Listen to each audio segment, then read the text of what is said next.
te ve, la hilera de mi querer,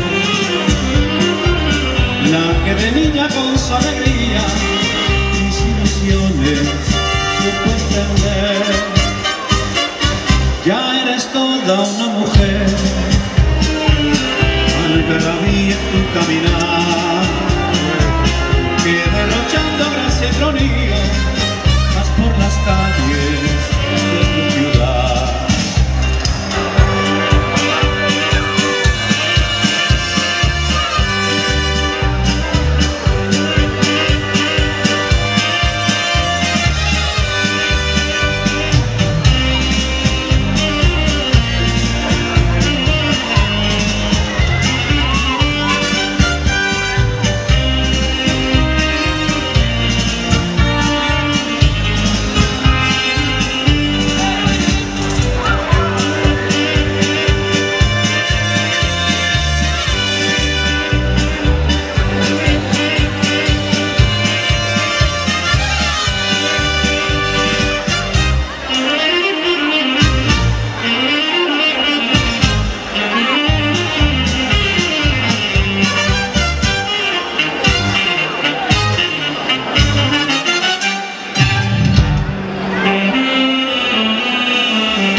¿De dónde has sacado esos ojos?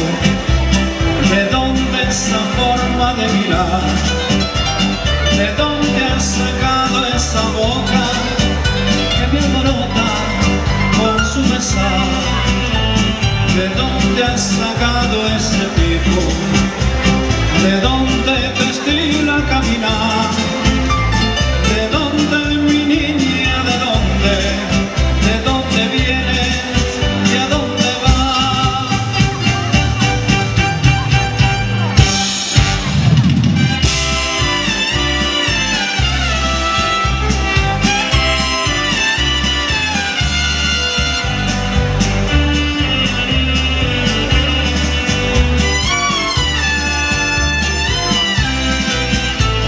¿De dónde has sacado ese tipo?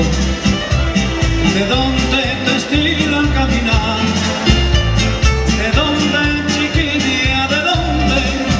¿De dónde vienes y a dónde vas?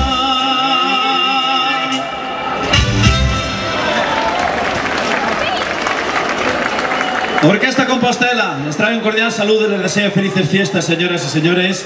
Buenos días a todos.